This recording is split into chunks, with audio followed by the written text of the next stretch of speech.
क्या आपने कभी ये सोचा है वैज्ञानिक दो ग्रहों के बीच की दूरी कैसे नापते हैं और जूतों के साथ जुराब क्यों जरूरी है और चाय को हिंदी में क्या कहते हैं? क्या आपने कभी सोचा है? हे गाइस, आज आप इस वीडियो में जानोगे कुछ अमेजिंग फैक्ट, तो इस वीडियो को पूरा जरूर देखना। तो लेट्स गेट स्टार्टेड। नंबर 10। आपको तो पता ही होगा गाय और भैंस के दूध में प्रोटीन होता है, पर क्या आपने कभी सोचा है गाय और भैंस के दूध में कितना कितना प्रोटीन होता है? तो आज आप जान लो। गाय के दूध में लगभग 3 से 4% प्रोटीन होता है और वहीं भैंस के दूध में 4 या 4 से 5% तक प्रोटीन होता है।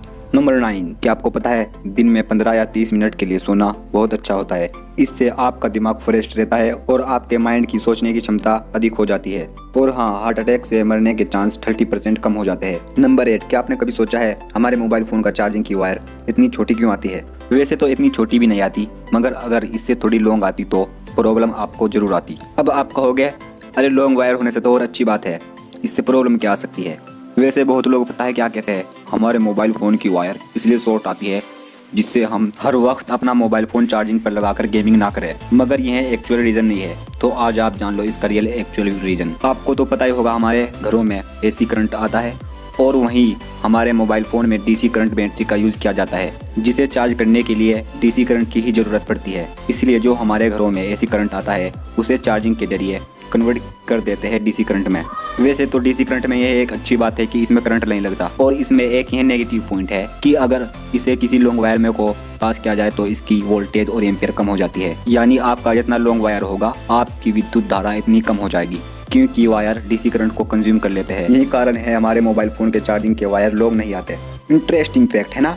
नंबर 7। अगर आप भी मेरी तरह कार के शौकीन हो तो कार के बारे में ये अमेजिंग फैक्ट जान लो। Audi, Bentley, Bugatti, Lamborghini, Fortuner, Skoda, Ducati, इन सातों कंपनी को एक ही कंपनी ओन करती है, वोल्क्सवैगन। जी हाँ, अमेजिंग फैक्ट है ना। नंबर 6। क्या आपने कभी ये सोचा है हमारे सोलर सिस्टम में सबसे हॉट प्लैनेट कौन सा है? अब आप कहोगे ये तो सिंपल है, सूरज के पास वाला ग्रह सबसे हॉट होगा, यानी बुध ग्रह। मगर फ्रेंड्स, ये बिल्कुल गलत है। सूरज के पास वाला यानी बुध ग्रह ये सबसे हॉट ग्रह नहीं है। तो आज आप जान लो हमारे सोलर सिस्टम में सबसे हॉट प्लेनेट कौन सा है। तो वो है वीनस यानी शुक्र ग्रह, क्योंकि इस प्लेनेट में 470 डिग्री सेल्सियस टेम्परेचर रिकॉर्ड किया गया है। और वहीं बात करें बुध ग्रह की यानी मरकरी, तो इस ग्रह में 450 डिग्री सेल्सियस रिकॉर्ड किया गया है, जो वीनस प्लेनेट से कम है। अब आप पूछोगे अरे मरकरी ग्रह तो सूरज के पास है और वीनस ग्रह सूर्य से बहुत दूर है, फिर भी उसका टेम्परेचर अधिक है। तो आज आप जान लो वीनस ग्रह का टेम्परेचर इसलिए अधिक है क्योंकि वीनस ग्रह में ग्रीन हाउस यानी CO2 की मात्रा अधिक है, इसलिए वीनस ग्रह में मरकरी से भी ज्यादा टेम्परेचर है। Fact number 5। शैम्पू का तो आजकल से भी यूज करते हैं, पर क्या आपने कभी सोचा है शैम्पू का आविष्कार कौन से देश ने किया था? तो आज आप जान लो शैम्पू का आविष्कार हमारे भारत ने ही किया था। जी हाँ, अमेजिंग है ना। और जब शैम्पू का आविष्कार नहीं हुआ था उससे पहले मिट्टी का यूज किया जाता था। अरे ये मिट्टी नहीं जिस पर हम चलते हैं, वह मिट्टी मुल्तानी मिट्टी होती है, जो थोड़ी अलग टाइप की होती है। वैसे तो बहुत लोग जानते भी होंगे। नंबर 4। क्या आपने कभी सोचा है सेब पकते टाइम कौन सी गैस छोड़ता है? मैं बता देता हूँ।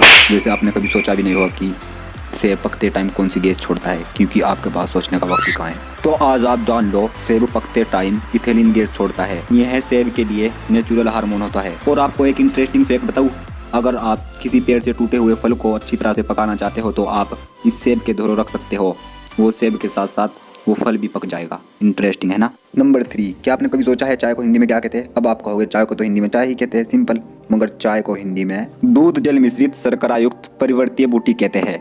अब आप कहोगे इतना अजीब नाम, इससे बढ़िया तो हम चाय को चाय ही कह लेंगे, वही ठीक है। वैसे इस हिंदी चाय को चाय के हिंदी वाले नाम को तो जान लो, दूध जल मिश्रित शर्करा युक्त परिवर्तीय बूटी, यानी कि एक ऐसा जल जिसमें दूध और जल और एक पर्वत की बूटी है, यानी चाय की पत्ती। अब आप पूछोगे चाय कहाँ से आया है? तो आज आप जान लो चाय वर्ड कोई हिंदी का शब्द नहीं है, ये चाइनीज वर्ड है जो चा से एक्सपायर्ड है। नंबर 2। सॉक्स, शूज तो आप सभी पहनते होंगे है ना, पर क्या आपने कभी ये सोचा है शूज के साथ सॉक्स क्यों जरूरी होते हैं? तो आज मैं आपकी इन्फॉर्मेशन के लिए बता दूं कि शूज के साथ सॉक्स इसलिए जरूरी होते हैं क्योंकि अगर आप शूज के साथ सॉक्स ना पहनो तो आपके पैरों में कीटाणु अधिक हो सकते हैं उन लोगों के मुकाबले जो सॉक्स पहनते हैं। नंबर 1। क्या आपने कभी सोचा है वैज्ञानिक दो ग्रहों के बीच की दूरी को कैसे नापते होंगे? वैज्ञानिक ग्रहों और तारों से दूरी को रेडियो तरंगों की मदद से नापते हैं। इसे कॉस्मिक डिस्टेंस लेडर कहते हैं। इसके लिए वैज्ञानिक दूसरे ग्रहों से तारों तक रेडियो तरंगे भेजते हैं। तरंगे आने जाने में कितना समय लेती है, उससे उन ग्रहों या तारों की दूरी का अंदाजा लगाया जाता है। कुछ इस तरह से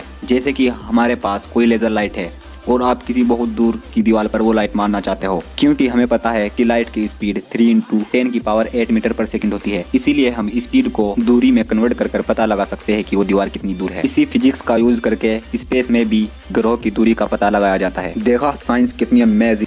नंबर 0, क्या आपको पता है आपने मुझे सब्सक्राइब नहीं किया है। अब आप सोचोगे कि सब्सक्राइब करने से क्या फायदा होता है, तो आज आप जान लो। सब्सक्राइब कर मेरी वीडियो आपको तुरंत मिल जाएगी जैसे ही मैं अपलोड करूंगा। तो अगर आपको मेरी वीडियो पसंद आती है तो सब्सक्राइब जरूर करें। सॉरी गाइस, मगर ये कोई एक फैक्ट नहीं था, मगर फिर भी अगर आपने मुझे सब्सक्राइब नहीं किया है तो सब्सक्राइब जरूर कर ले, क्योंकि सब्सक्राइब करके जैसे ही मैं वीडियो डालूँ आपको तुरंत मिल जाएगी। और अगर आपको ये वीडियो अच्छी लगी है तो लाइक जरूर करें। Thanks for watching and L my friends.